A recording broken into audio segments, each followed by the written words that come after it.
Let me play this video for you guys. Here's her being pushed back because she was blocking a vehicle. That's her. I'm back at the Broadview. So there are other videos of this, but I'm going to say this in reference to her. The reason why she can't win, there's two big reasons. Notice all the jump cuts in that video. And I mean this not derisively. If you want to run for office, you need to be able to talk and express yourself. You need wit. You got to go quick. You can't jump cut every 5 seconds. I got to say, as somebody who did nonprofit fundraising, making me the expert in the case, if you can't articulate your mission statement in 30 seconds, bing, bang, boom, you ain't going to get it. You ain't going to get it. But I got to add, the second reason is that she is an anti-Israel candidate running in the most Jewish district in the country. Not even just that, but there was very little in the way of actually showing performative emotion in what she was doing there. There was very little in the way of maybe it's just because we speak on camera every day, so that it's part of the gig to understand how to, when you have a point you want to articulate to people, you have to be able to look at a camera, you have to be able to make people understand what you feel about a specific topic. And if it's something as personal to her as supposedly having her First Amendment rights violated, while, of course, leaving out the very, very important part where she broke the law to do so, if she can't do that without getting through 30 seconds of time, then she's going to have a very hard time convincing voters who are not going to only see her in clips, but see her in person. But I mean, young liberals are far left. So she has that going for her, as the next generation of Democrat is going to be, I don't want to be too one dimensional and say communist, but communist. Yeah. I completely disagree. The reality is at the core of their worldview is communism. It is radical far leftism. Once you accept those premises, even if you don't want to take them to their furthest, most radical conclusion, you will slowly end up approaching that position over time. And that's effectively what's happened. They've just gotten closer to that end state. Is this an issue that is something that's come up a lot in Philadelphia with immigration law and things like that? So the issues that I have with immigration is what Krasner's policies were in Philadelphia. Krasner's policies prior to President Trump and what's going on with ICE today was that if you were a person with bad papers and you committed a crime, you walk into a bank, you give the teller a note that says, I am robbing you, give me all your effing money. Larry Krasner, when he found out that this individual actually was here illegally, Larry Krasner downgraded a bank robbery to a possession of an instrument of crime. What? Now, no, this is what he's doing. Insane. What he was doing in Philly. We had another case where a guy who was illegal was dealing drugs, selling 80 bundles of heroin. Well, Larry Krasner became Jesus Christ. He made that case of 80 bundles of heroin. He downgraded it to possession of marijuana. He thinks he could change heroin to possession of marijuana, dealing heroin to possession of marijuana. These are the reasons why it's annoying to me that you got to treat everybody fairly under the law. You break the law, whether you're a citizen or a not citizen, the law should apply to you fairly. And Larry Krasner was not doing that. Yeah. Well, look, let me back up Pat here, because I think people always think it's hyperbole, right? People think that this, hey, we'll be soft on crime is just a Republican talking point. It's not. And look, I come from libertarian world, and I found this drift in libertarian world where people would think, well, we want to fix the criminal justice system, which I'm a big fan of doing that. But when somebody tries to rob a bank, it's a little bit of a different story, right? When somebody has that amount of drugs and what their intent is, it's not always the solution to try to prove that, hey, listen, we're not going to be like the Republicans that are tough on crime. We're not going to be backing the blue. So you become the opposite. It's that slow drift you talked about where it's like all of a sudden, if you're not backing the blue, what's the opposite of that? Well, police are the enemy. Yeah. And it's like this dichotomy where, no, there's probably a rational place you can be. The left does not believe in rational, sane thought right now. Well, I love when the Democrats go, we never really believed in defunding the police now that they've seen the polling data, and they clearly did believe in it, and they were clearly talking about it. They're like, Well, we never believed in defunding the police. We just don't have anything good to say about the police ever under any circumstances, and we always think they're wrong about everything they do. Well, isn't that like why is that so hard to understand? The Mott and Bailey arguments are like, well, no, we were talking about reform, right? We're not talking about getting rid of the police. We're talking about reforming the police. Of course, that's after you prove how stupid the initial statement was. The most nefarious part about statements like this is that, like you're talking about with people who are in the country illegally and they're selling drugs, and they're selling drugs or they're robbing banks. But when she's talking about it, she's talking about your friends and your neighbors who are being pulled out of their homes. So one of the most nefarious aspects of illegal immigration is that you allowed them to become your friends and neighbors. And for the average everyday citizen, it is horrific to see somebody who you've grown close to in a personal way pulled from their house and removed from the country. But that's not the point. The point is that they live amongst these people, and the prior administration did a very, very good job in helping to destroy a good part of the country by letting in people who allow this to happen. Let me pull this up. Yes, we mean literally abolish the police because reform won't happen. It's a New York Times op-ed. You know what's happening with the immigration stuff in the United States is it's the graphic novel I Am Legend. Have you guys ever read it? The movie? Well, the original, it was actually a book before a graphic novel, or it was a novella. It was a short story. Well, there you go. Yeah. The movie is trash. Don't watch it. It has nothing to do with the story. Simple version. I bring it up quite a bit, but for those that don't know, for these fine gentlemen, it's about a guy who hunts vampires. And the vampires are rapidly spreading. Vampire bites somebody, become a vampire.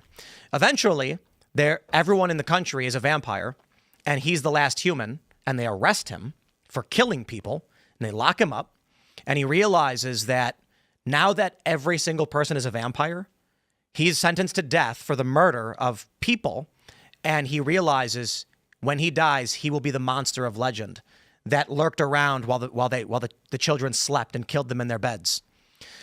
So the point is, you being the vampire hunter only matters when your civilization exists and you're fighting the legendary monster minority. If more and more illegal immigrants come into this country, as the point Brett was making, then you are going to have whole swaths of states being non-citizens. And when you then try to enforce your laws, they will say, you are the evil dictator, come to destroy our homes and our lives. And if they take over and win this fight, these people, ICE agents, will be put in prison and be called Gestapo Nazis for breaking up families. And there will be no land acknowledgements, by the way, if this country's taken from us. They're not going to be like, it was the noble Europeans who once lived here. Like, no, none of that. And that is directly proven by these New York City mayoral polls that show that foreign-born New Yorkers versus American-born New Yorkers, it is like 100% the foreign-born are supporting Mamdani, and the American-born are supporting Cuomo or Sliwa. I mean, it kind of proves the point, right? Like, once you commit, how do you push back? I mean, you're obviously talking about ICE, but you're right. Like, at a certain point, what's the path back, right? What is the path? You know, once enough folks are here, it's tough to kind of reverse it. Mm-hmm. So I suppose it's a difficult question to ask you, Judge Dugan, because I don't think you've seen the videos of Kat. So in a light sense, I think the answer is relatively easy. I would ask you, do you think she should have been charged? Of course, the predicate there is, have I seen the video? Do I know what she's done? But if it's true that she was blocking vehicles from ICE trying to do their job and obstructing these officers, do you think she should have been charged? So I think anybody that interferes with official law enforcement, yes, they need to be detained and arrested after you do the investigation. And that goes from whether it's a sheriff in a small town, a police officer in a big city who's actually doing a car stop. You got to let the law enforcement do their job. Now, you'll have your right, but you need to step away so they can do their job. If you want to protest it, don't interfere with law enforcement officers. In fact, our district attorney, you know, there's this talk about the National Guard might come to Philadelphia, and that's Mr. Krasner is out there all the time saying it's Trump, it's Trump, it's Trump. Well, he actually told our citizens in Philadelphia to go harass the National Guard if they come to our city. Now, my problem with that is the National Guard is actually us. It's our citizens. In Philadelphia, it's the guy from Southwest. It's our neighbor. It's a part-time job. And what they're doing is they're giving an order. and they salute the governor or the president and they do their job. They are not our enemy. We need to go ahead and fight whatever you don't agree with through the courts, through the governor, through the president. But those National Guards, men and women, are doing their duty. They're us.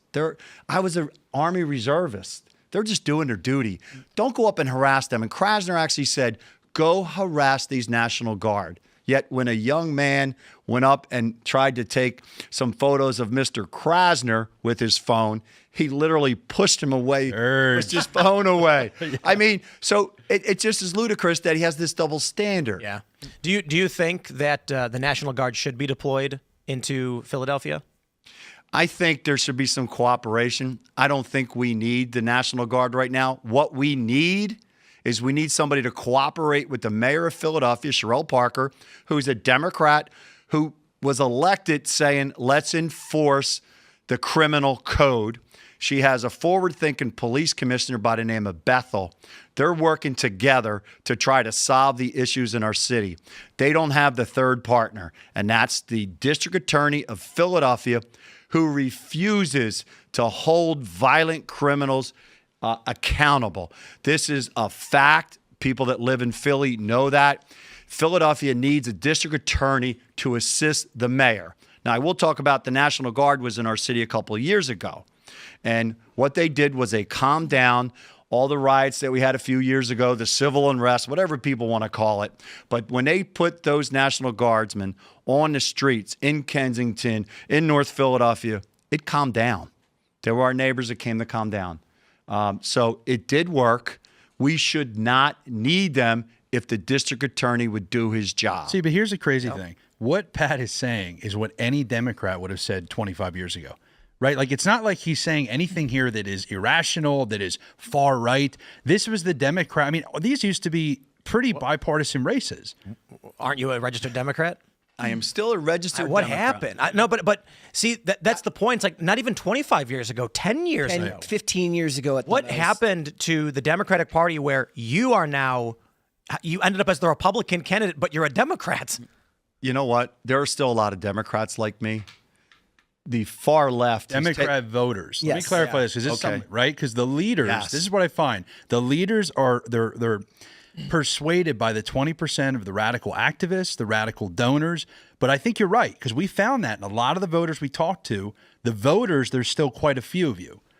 Yes, there are. And again, because of the closed primary system, we get that radical candidate like Larry Krasner, backed by Soros, because he was able to dump a ton of money in.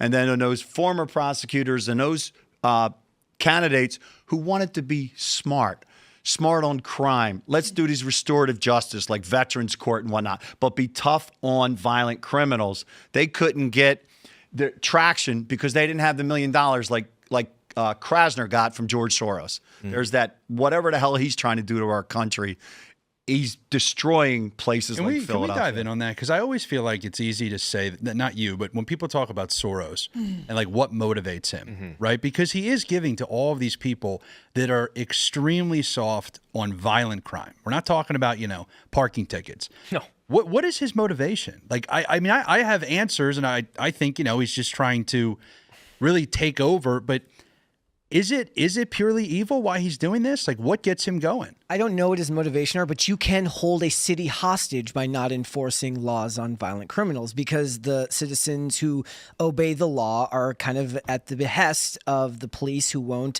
I mean, even if the police make the arrest, it doesn't matter if the prosecutor refuses to follow through and do his job, and the citizens just want to go to work and get home every day safely. A lot of people are stuck because they may have enough to pay their mortgage, but they don't have enough to leave if they want to leave. That's assuming that they even have a job that would allow them to do that. Say they're working remote, but if you have a company in that city, if you're part of the income class that actually contributes to the to the wealth of the city, you're stuck there and you're held hostage by prosecutors who won't prosecute cases. I can't. Oh, sorry. I don't know about Soros's life specifically. I haven't looked into him too much, but I do know about the destructive policies that he's helped promote in this country by putting soft on on crime DAs in different locations and funding them.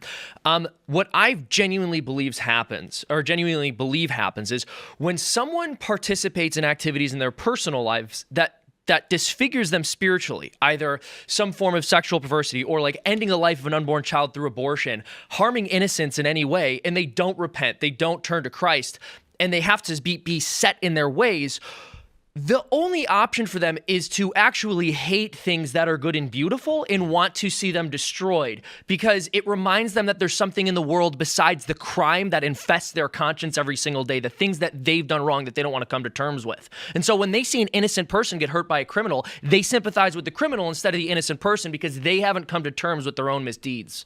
Or misery loves company. That's and those are the same phenomena, really. If they can justify the criminal acts or the evil, it makes them feel better about themselves. Exactly. It makes them feel better about their own conscience. Thanks for checking out this clip from Timcast IRL. Make sure to watch the show live Monday through Friday at 8 p.m. Subscribe to this channel, and we will see you all there.